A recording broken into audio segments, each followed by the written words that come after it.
In this Canadian province, grown-ups can dig up dinosaur fossils. Dinosaur stories are often written for children, with a cast of neon cartoon characters or animatronic models. But for adults who never outgrew their fossil fascination, the Canadian province of Alberta offers a chance to explore the truth behind the fiction, witness new discoveries and touch real dinosaur bones with your bare hands. This journey back in time starts in southern Alberta, 2 hours east of Calgary, where the ground cracks open to reveal a prehistoric archive dating back some 76 million years. Here, the rolling prairie collapses into wrinkled valleys carved out by ancient glaciers, banded in orange and gray layers like the pages of a medieval book and punctuated by bizarre hoodoos, pillars of rock wearing jaunty sandstone hats. These are Canada's Badlands, so called because early French fur traders found them inhospitable and difficult to cross. In this treeless desert, only the hardiest vegetation survives. Yellow buffalo bean flowers and tiny pincushion cacti sprout between gullies, and the aroma of sagebrush hangs on the breeze. This area may have been bad for the settlers, but it's a goldmine for paleontologists. The scientific motherlode lies in Dinosaur Provincial Park, a 29-square-mile UNESCO World Heritage Site and one of the richest fossil locations on Earth. These layers date to between 76 and 74 million years ago, during the late Cretaceous period, reveals geologist Jessica Glombick, the park's visitor experience team leader. People have been searching for fossils here since the early 1900s, though of course the local indigenous people knew about them long before that. Close to 50 dinosaur species have been found here, including Albertosaurus, a formidable predator related to Tyrannosaurus rex, and Corythosaurus, a crested herbivore whose near-complete skeleton was unearthed after a park ranger spotted a bone poking out of a cliff. These were found alongside fossils of prehistoric turtle shells and crocodile teeth, revealing a thriving, complex ecosystem.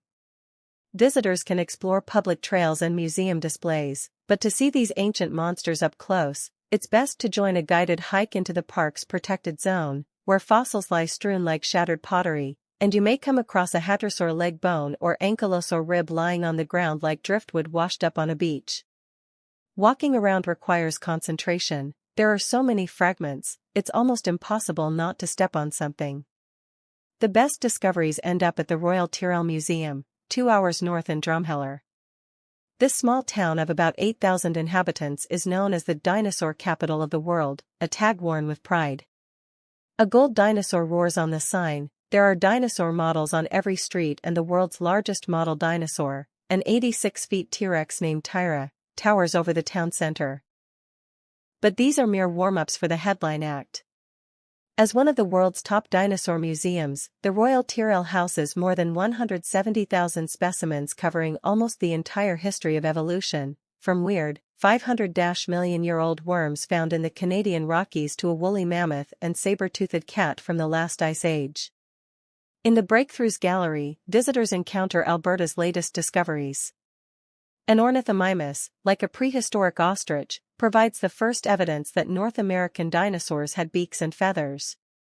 In the next display, still resting in the plaster jacket in which it was lifted out of the ground, is Borealopelta, the world's best-preserved armored dinosaur, every scale on its bony armor and even its stomach contents set in stone. The show-stopping finale is the Dinosaur Hall, where more than 30 mounted skeletons roar, fight or amble in frozen motion. A Tyrannosaurus rex looms over the room, its open jaws frozen mid-snarl.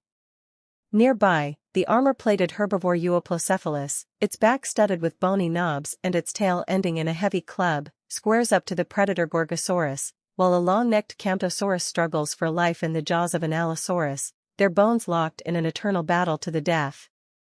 But for anyone who wants to get even closer to prehistory, the active paleontological coalface can be found near the city of Grande Prairie, a short flight from Calgary or a 4.5-hour drive from either Jasper or Edmonton. Here, the Philip J. Currie Dinosaur Museum oversees one of the most exciting active fossil sites in the world, the Pipestone Creek Bone Bed. Nicknamed the River of Death, this dense deposit contains the jumbled remains of a herd of Pachyrhinosaurus, powerful herbivores that looked a bit like modern-day rhinos, but with a huge frill on the back of their heads and a bony lump on their noses instead of a horn. We believe there may have been as many as 10,000 individuals migrating through this area, explains curator Dr. Emily Bamforth. But about 72 million years ago, they drowned in a catastrophic flood. Later, a second flood mixed up all the bones, creating a huge Pachyrhinosaurus puzzle.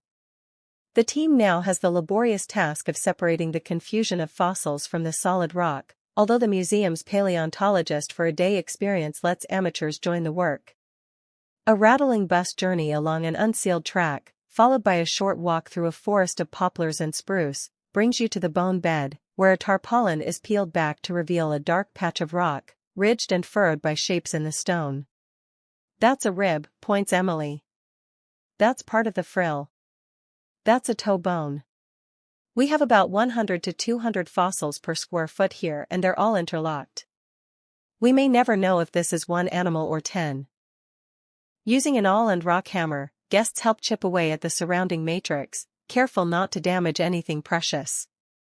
It's not a job for the impatient, but the potential payoff is priceless, the chance to help uncover real dinosaurs that have been buried for millions of years, or even to discover something brand new. And it does happen. Last year, the team dug up one of the largest Pachyrhinosaurus skulls ever found. Nicknamed Big Sam, he's now undergoing a thorough cleanup in the museum's lab, and guests can watch as technicians coax his broad snout from the stone after millions of years underground. What makes Alberta's dinosaur country so exceptional isn't just the quantity of fossils, but the fact that they're still being discovered. There's a real thrill in walking across the same landscape once trodden by dinosaurs, touching the remains of a 75-million-year-old monster or watching a rib emerge under a paleontologist's tool. And all of it far away from the excitable school tour groups and theme park rides of most other dinosaur attractions.